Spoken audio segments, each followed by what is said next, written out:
সুদীপার জীবনে ঝড় তুলতে আবারও ফিরে এলো রুডি। এই মহাধামাকা পর্ব আসতে চলেছে আগামী পর্বে। এই মহাপর্ব দেখতে হলে আমাদের এই ছোট্ট চ্যানেলটি অবশ্যই তোমরা সাবস্ক্রাইব করতে ভুলবে না। সুদীপার জ্ঞান ফিরেছে এই কথাটা শুনতে পেয়ে তখনই আদিত্য ছুটে যায় সুদীপার কাছে এবং সেখানে সুদীপার ভালো খারাপের কথা শুনতে থাকে। ঠিক সেই মুহূর্তে রিতম সেখানে আসে, তবে আদিত্যকে বাইরে বের করে দিতে চায়, কিন্তু আদিত্য কোনোভাবেই ওই কেবিনের বাইরে যাবে না, কোনোভাবেই সুদীপাকে একা রিতমের কাছে রাখতে চাইছে না। এটা খুব ভালোভাবেই সুদীপা বুঝতে পারে। তখনই সুদীপা মনে মনে বলে, আমার প্রতি এত কিসের টান আপনার? এই রুমে কে থাকলো বা না থাকলো তাতে আপনার কি বা এসে যায়? আপনি তো পরমাকে কথা দিয়ে রেখেছিলেন, তাহলে আমার প্রতি এত কিসের টান আপনার? শুধু কি দায়িত্ববোধ থেকে আপনি এটা করতে চাইছেন? অপরদিকে আদিত্য মনে মনে বলে যে, আপনি এটা কেন বুঝতে চাইছেন না সুদীপা, যে ওনাকে আমি আপনার জন্য সেফ মনে করছি না, কোনো একটা অঘটন ঘটে যেতে পারে, ওনাকে আমার মোটেও ভালো লাগে না। এক পর্যায়ে সুদীপা তখন রিতমকে বলে যে, উনি এখানে থাকতেই পারে স্যার, এতে আমার কোনো সমস্যা নেই। এতে করে আদিত্য খুশি হয়ে যায় এবং রিতম ক্ষিপ্ত হয়ে সেখান থেকে বেরিয়ে যায়। তারপরেই কুন্তলাকে ফোন করে এবং কুন্তলাকে জানিয়ে দেয় সুদীপা এখানে আছে।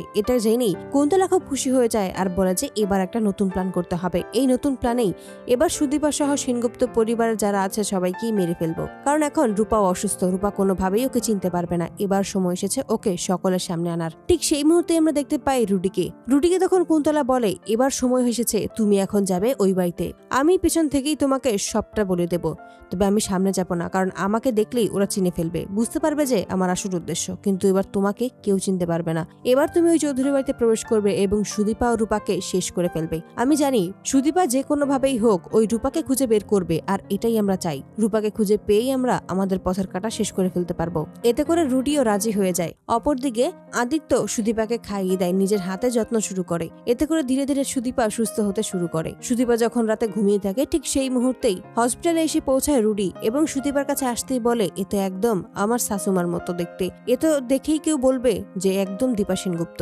তবে একেও এবার আমি ছাড়বো না, যার জন্য, যেই পরিবারের জন্য আমাদের পুরো পরিবারটা ধ্বংস হয়ে গেছে, সেই পরিবারের কাউকেই আমরা ছাড়বো না। আমাদের প্রধান উদ্দেশ্যই হলো সেনগুপ্ত পরিবারের সবাইকে শেষ করে ফেলা। তাই এবার আমি নতুন ঝড় তুলতে এসেছি। আর সুদীপার কাছে এসে বলে যে, তুমি কোনো চিন্তা করো না, এবার নতুন করে তোমার জীবনে আমি ঝড় ডেকে আনবো সুদীপা, তুমি শুধু অপেক্ষা করো।